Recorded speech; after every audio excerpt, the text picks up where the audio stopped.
I got some tea to spill, so if you're ready to chill, take a Jill pill. Hey, welcome back to Take a Jill Pill. How's it going? I was talking to my friend the other day and she was like, you really need a name for your listeners. We were having this discussion. Like, we need to have a name for the listeners. And I was like, what about like the pill poppers? I really like the pill poppers. You know, like Lady Gaga has like the Little Monsters, or, you know, I don't know. I can't think of any others right now. But I was like, what about the Jill pill poppers? It could come off a little bit like, if anyone struggles with, you know, actually pill popping, that could come off a little wrong. So we went through a few names like the daily doses, the side effects. I don't know. I'm not sold. I still kind of like the Jill pill poppers, but maybe I need your input on this. If you're a Jill pill listener, what would you like to be called?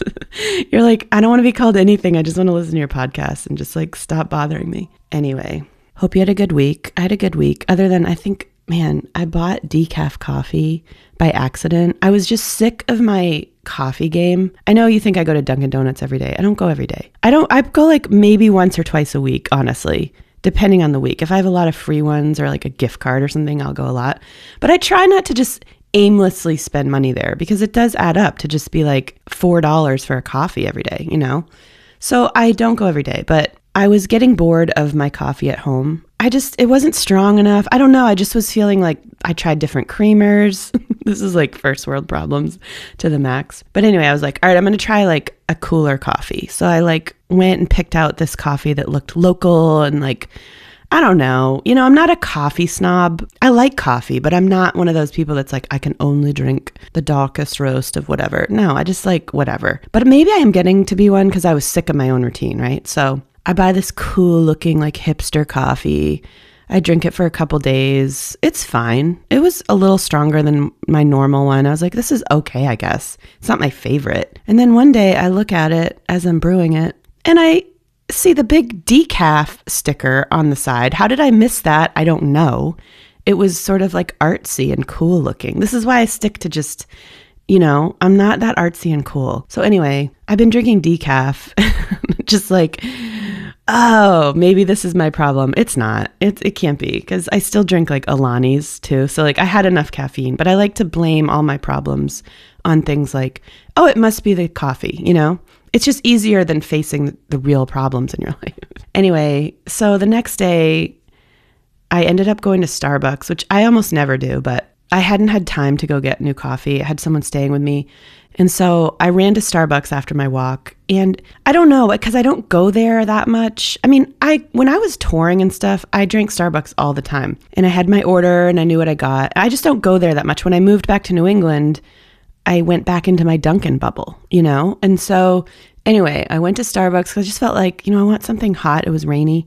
I want something hot and kind of strong. But guys, I get order anxiety at Starbucks because I just get there and I kind of freeze. Like, do I say iced first or do I say grande first? You know, do I say like, how is the order? And like, I just get anxiety and I literally get to the drive-thru and I kind of freeze and they're like, can I get something started? I'm like, you know, and I just hate that about myself. You know, I need to like literally write it down. And I still don't know if I'm supposed to say iced or grande first. And you guys will tell me.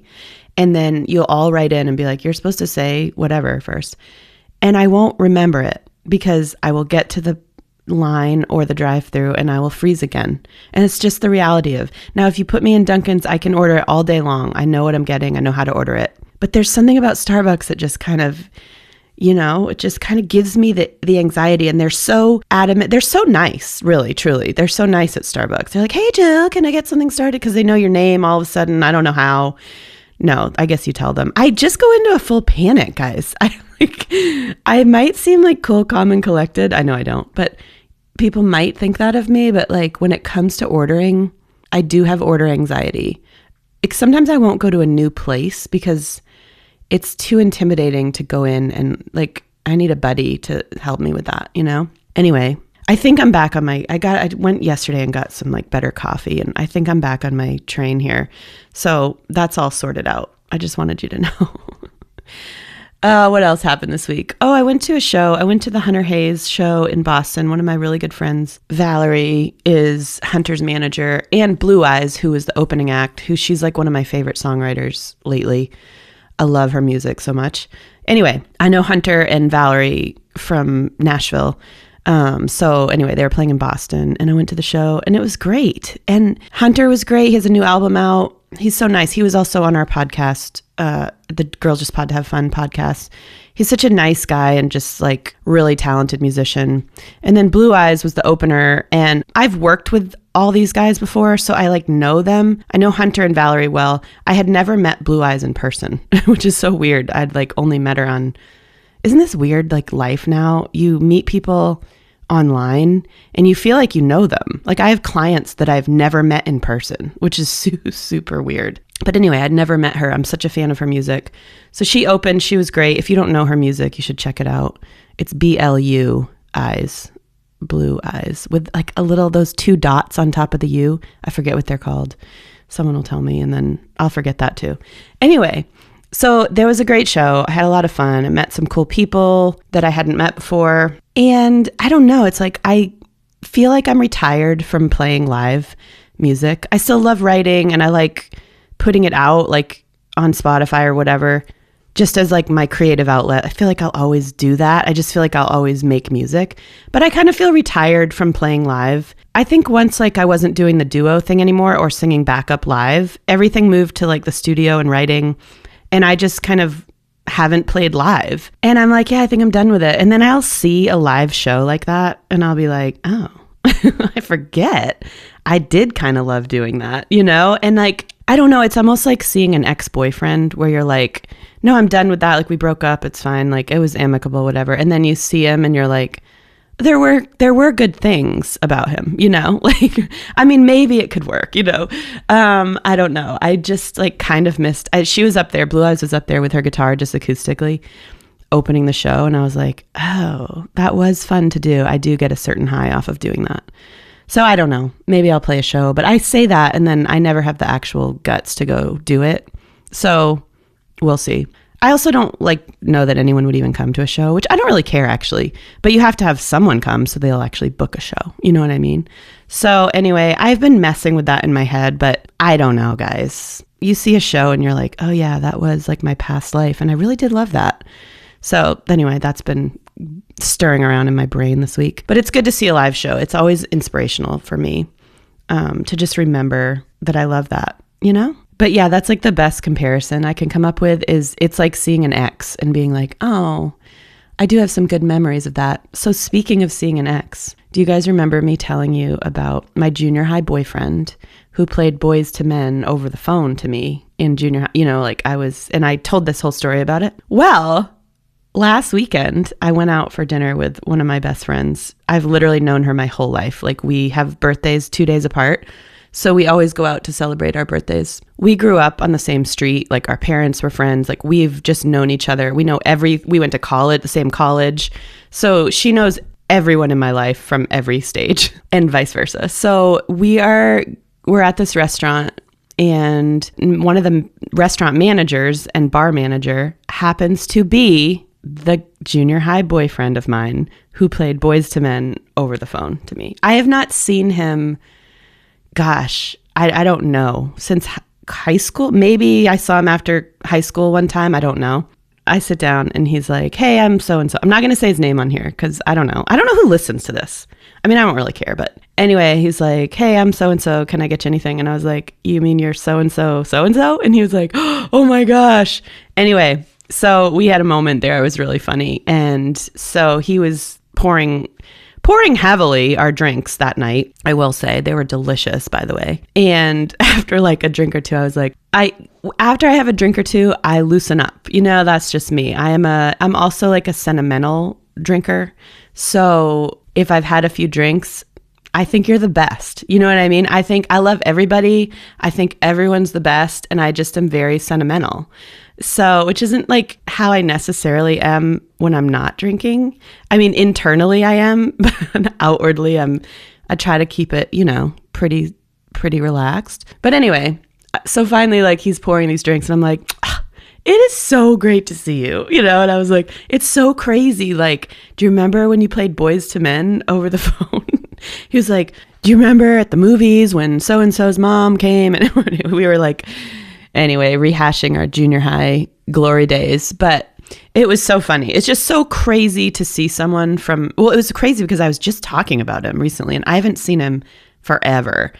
And it's just fun. That's the one part I do love about living back where I grew up, because you just see people that you've known your whole life, and there's just a different kind of connection there. You know what I mean? So that was fun. All right, let me give you a quick rundown of this episode before we move forward. I'm going to tell you about a fight I'm having with a 90-year-old woman and my takeaway from that situation. Like, why do we care if people like us or not? That's my question. Okay. Our top 5, I finally had my first ice cream of the season this year at an ice cream shop. This is a very New England thing. Homemade ice cream, you know, all spring and summer and fall, but not in the winter. So when you have your first one of the year, it's kind of a big deal. I know, guys, my life is, I know it's riveting. I know it's like, how do you keep up, Jill? You know, but I do. It's just crazy like that. Anyway, I'm going to give you my top 5 ice cream flavors because that was a request from someone. And then we're going to do some listener questions, some great ones today, and the Jill pill as well. So I don't know, guys, maybe we'll go somewhere else because I don't have a huge plan for this. Okay. So I don't know where this is going to go, if I'm being honest. So let's just get into it. All right. I've talked about this before. My mom has dementia. She's in a nursing home. I go see her every day, and pretty much every day. And so I meet a lot of the people that are in there with her. You know, I meet a lot of nurses and aides and also elderly people who are in similar situations to my mom. I didn't really know how much this would take over my life when she went in. Like, now I have friends that I've met through that. I know all these older people I'm like, hey, Jackie, hey, Susie. Like, I'm friends with just a lot of elderly people now. You know, they're very sweet for the most part. And it's just become part of my routine. That's just like who I'm around. It's very different than any other part of my life that I've lived, but here we are. Okay. So for the most part, it goes great. In any sort of situation where there's people living together, there's always going to be a little drama and a little, you know, tension. But for the most part, it's been fine. But there is this situation that I'm facing right now, and I am in an arch nemesis fight situation with a 90-year-old woman. Okay.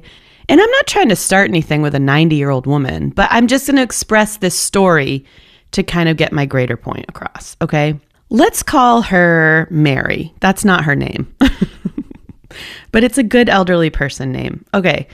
Mary does not like my mom because Mary thinks my mom is in there to get her boyfriend. Okay. This is like nursing home drama. For one thing, my mom has no clue that any of this is even going on. Bless her soul. She doesn't even know. My parents have been married for almost 51 years. She's not, anyway, I don't need to defend it. But Mary is set that my mom is trying to steal the men, all the men in there. So my mom still got it. What can I say? You know what I mean? Anyway, Mary now hates me. She hates actually my whole family. But I will go in and she will start talking about me like, that's the girl in the red hat. You know, remember my red hat with the heart? It started when I was wearing that. She'd be like, the girl with the red hat with the heart.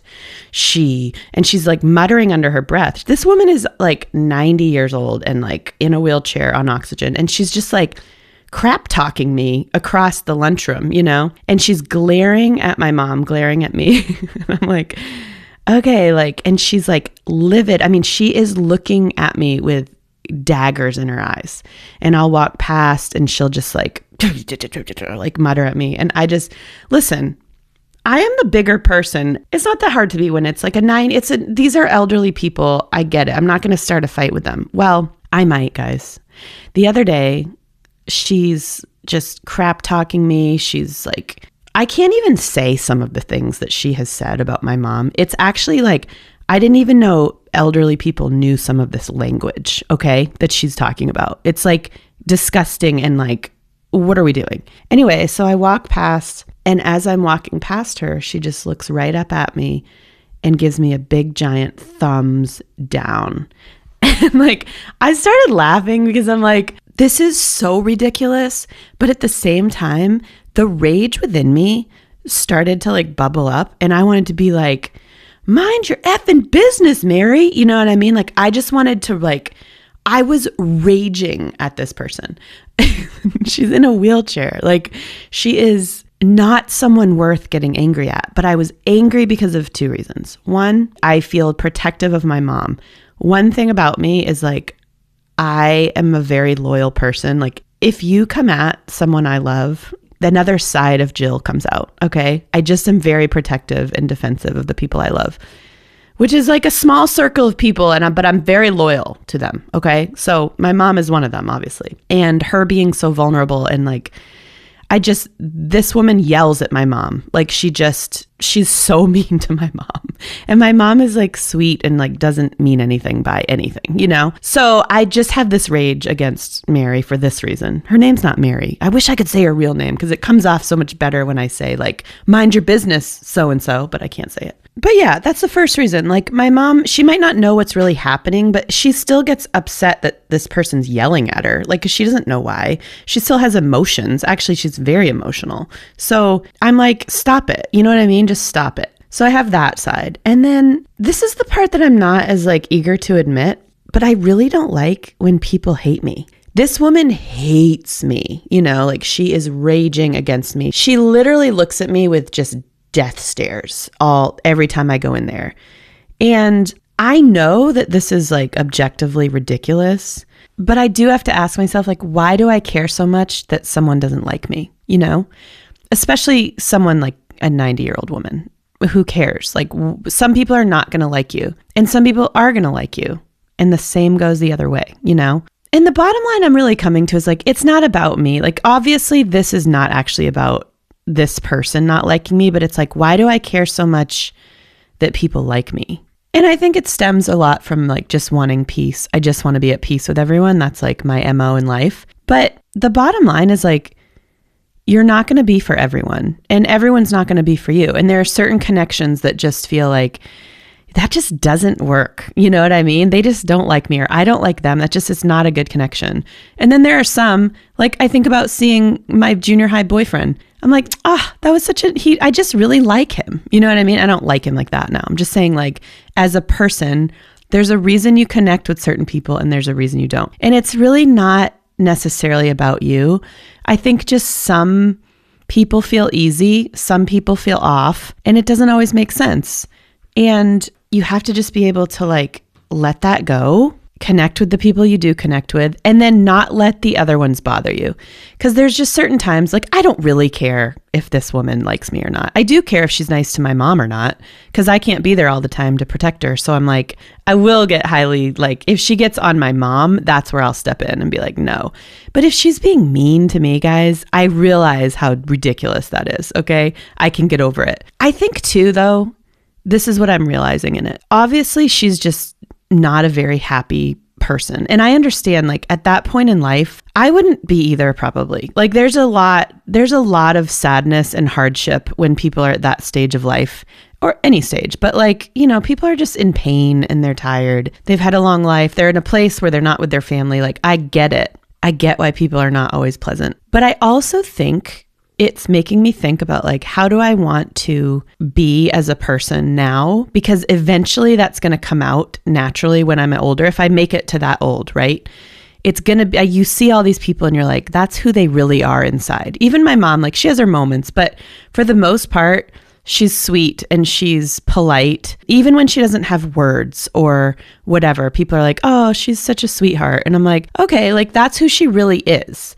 And Mary, I just think, honestly, is kind of an angry person. I'm not here to not here to bash Mary, but I'm giving an example. This woman obviously is just like not very happy and it comes out, you know, and I'm just thinking, like, how can I live my life now and focus more on like becoming the person I want to be when I don't have the filters to put it on? Because I want to be kind. I want to be thoughtful and appreciative. And like, I want to have those good qualities. It's very easy to just become like bitter and self-focused and negative. And that's the easy route. And I find myself doing that a lot, honestly. If I'm just being blunt right now, like, I am very easily prone to negativity. I can just sink into that very easily. And this situation of watching this person just be so mean and hateful towards me, or towards everyone. It's not just me. It's not about me at all. This person is just kind of mean and hateful towards everyone. I'm like, wow. Do you remember Mr. Heckles from Friends? He lived downstairs from them, and he would just bang his broom like up on their ceiling and like just be like, keep it down. And then he died, and they were like, oh, Mr. Heckles. And like they went, is that his name? Mr. Heckles? I think it is. And Chandler was like looking through all his stuff, and he was like, oh my gosh, I'm becoming Mr. Heckles. Is that his name? I have to look it up. Yeah, that's his name, Mr. Heckles. And Chandler was looking through all his stuff after he died, and he's like, oh my gosh, I am Mr. Heckles. Like, I'm going to become that crotchety old man. I think that's what I'm seeing in this. I'm like, I don't want to become crotchety old Mary. I don't want to be thumbs downing someone's daughter when I'm 90 years old. You know, it's just not who I want to be. And so it's making me check myself, because I can be a thumbs downer. Like, I can do that to people if they really make me mad. And I'm trying, it's Easter. I'm like, it's the spring. You're trying to like start fresh. I need to like check my attitude. Anyway, that's what I'm trying to take from this. Now, don't get me wrong. I'm still really pretty pissed at this woman. And if she comes at my mom, I will defend her. But if she comes at me, this is what I'm going to really try, is just to like, I'm going to just maybe I'll give her a double thumbs up. You know what I mean? Would that be the answer? I don't know. Ignore it. If you don't have anything nice to say, don't say anything at all. I don't know, guys. I'm going to keep you posted on that. But it is a little strange having an enemy like that. I'm just not used to living in that kind of warfare. But yeah, some people are just not going to like you. And some people really are. You can't force chemistry, whether it's in friendships, relationships, random interaction. You can't force chemistry, And at the end of the day, most people are thinking about themselves. And so I guess it's just like, try not to let it get to you if someone doesn't like you. I guess that's my point. Maybe the goal isn't to be liked by everyone. Maybe it's just to recognize like where connection is good and natural and go in that direction. And then when it's not, you just kind of like let it roll off. Do I sound like I believe that? Because I'm working on it. Because I really am pretty angry at her still.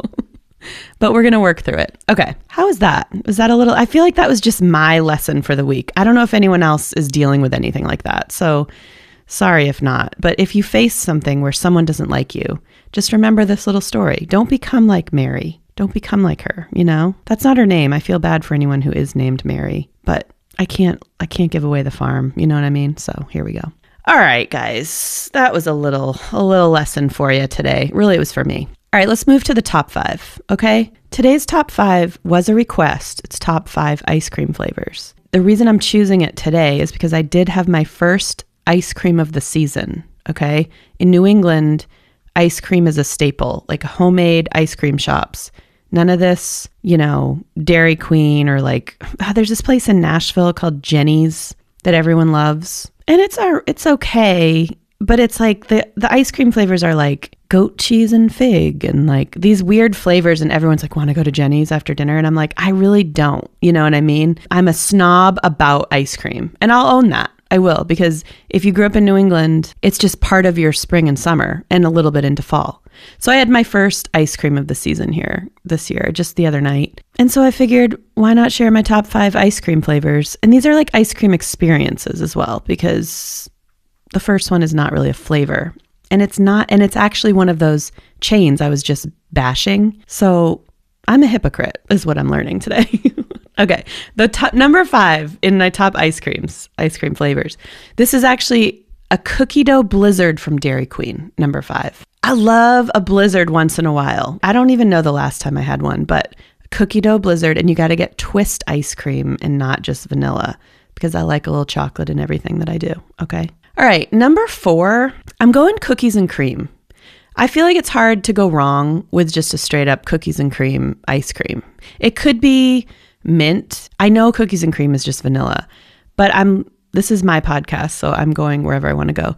It's really just like you can have it in mint, like a mint Oreo. I know that's like a different flavor altogether, but Oreos in ice cream would be number 4. Okay, that's number 4. For number 3, I'm just going with a straight up twist soft serve, okay, on a plain cone, because I'm really more of a waffle cone or sugar cone girl. But when you have a twist soft serve, it's got to be on a plain cone, That's number 3. All right, for number 2, This is from these top two are from my favorite ice cream place where I went the other night. I've been going there my whole life. It's been open since I was born. It's like one of the only actual businesses that exist in the town. My town was so small, but it did have this ice cream place. And here's my favorite flavor that I usually get. It's number 2. It's chocolate cookie dough. So it's chocolate ice cream with cookie dough. It's delicious, guys. You've never had anything like it, I promise. And then number 1, I'm not a big fruit and chocolate person. Okay. It's just not my vibe. However, I'm a hypocrite. Okay. Because I'm breaking the mold here with this one. My number 1 ice cream flavor is black raspberry chip. And if you've never had it, you've got to try it. Okay. Because I was like, I don't like strawberry ice cream. I just don't really like fruity ice creams. But black raspberry, it's just like the perfect flavor. And then I was like, what? Literally just this week, I was like, what actually is a black raspberry? You know, like, is it blackberry? No, it's not blackberry. Is it raspberry? No, there's actually a fruit that's a black raspberry. And maybe you knew that. I didn't. You learn something new every day.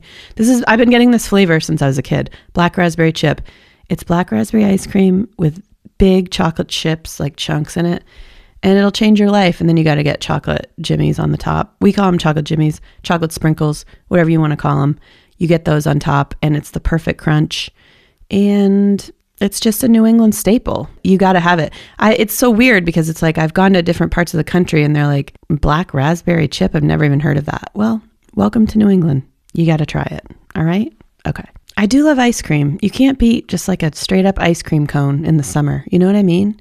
Ah, it's so good. All right, guys, let's do some listener questions. Moving right along, okay? All right, somebody asked this, and it kind of like messed with me, but it was, would you rather know how you're going to die or when you're going to die? It feels a little morbid, honestly, to answer this. And I really thought about it, and I think if I knew how I was going to die, it would be scarier. I think I'd rather know when I'm going to die. Because it's like, okay, I'm going to die on whatever, we pick the day, like it's Saturday night, so I'm going to die on Sunday. So where are we going to dinner? What are we doing tonight? Living it up. You can kind of prepare for it, I guess is what I'm saying. Like, all right, it's coming. I know it's coming. I'm just going to do whatever and then it's going to happen.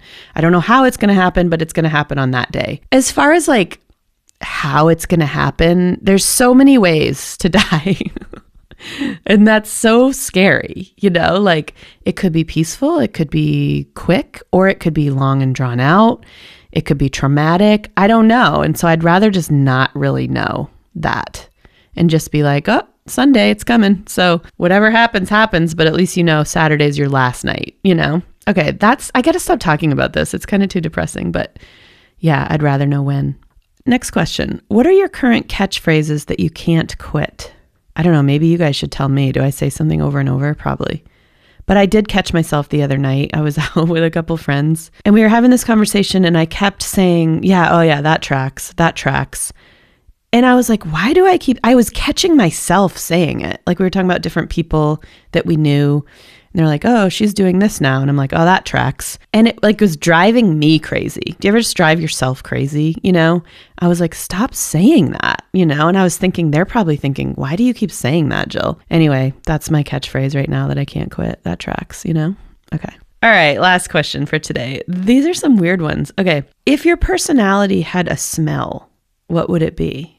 I don't know. I mean, like, I hope it would be like a pleasant smell, but like, it's not going to, obviously, as we know from Mary, it's not going to be a smell that everyone likes. It's not like a universal, like, oh, warm chocolate chip cookies. If I could pick, like, that's probably what I'd want to smell like, or like a nice, like vanilla bean, whatever. But I don't know, because obviously not everyone likes me. And so like the smell is not just a universal. So maybe it's more like gasoline. Some people really like the smell of gasoline. I do personally. But some people are like, oh my gosh, how could you ever like that? So I'm going to go with gasoline. It's kind of unique, but if you like it, you like it. If you don't, move along, find yourself some warm chocolate chip cookies, but that's not me. All right. Mary. Okay. Maybe I'm not over that. I know I'm not, guys, but I'm working through it, Just don't be mean to me, like, why do you hate me? Okay. All right, guys, it's time for the Jill pill. All right, let's do it. Here's my Jill pill of the week. Energy is contagious. Good or bad, it's contagious. And I guess what I want to say is like, choose the energy that's worth catching, or give off the energy that's worth catching for other people. Whenever I say this stuff, it's really a challenge to myself too, because it's very easy to get sucked into negative energy, especially if you're going through anything hard or, you're just tired and run down or anything. It's easy to just get dragged into the negative energy. But the moods and attitudes and vibes around you like really do shape your day and your week and like the way you see life and the way you see yourself. And you can't control everyone else's energy, but you can kind of choose where to pick it up and where to like lay it down. So I guess my thought is just like, if energy is contagious, which I think it is, just be choosy about it. Be picky about which energy you're picking up. Protect your own space, and like invest in the energy of people who make your life better, make it more positive, make it more fun, and then like kind of back off from the energy that drains you if it's possible. And be aware of the energy you're giving off. That's definitely something I want to work on this week. It's like giving off a better energy, because it is contagious. And I think we all could use some more like positive vibes, positive energy, in this life right now. So it's really just a challenge to myself, guys, because I'm struggling, obviously, as you can tell, with some negativity and some just, like reaction to things in my life. I want to be more chill, take a chill pill, take a Jill pill. And I need to take my own pill this week, So thank you for listening to my rants and raves, as always, and just the randomness that is Take a Jill Pill. You can find me on Instagram at Jippy Music or Take a Jill Pill Podcast. And you can find me at takeajillpill.com. Feel free to send me a message, send me some responses, anything you want to hear, anything you want to chat about. I love talking with you guys. It's been a fun little surprise as part of this project, It's just like lots of conversations and I like hearing from you guys. So thank you for all your thoughts and your good energy. I appreciate your good energy, guys. I'm gonna hold on to that, all right? All right. I hope you have a great week. Until next time, be good. Take a Jill pill. Bye.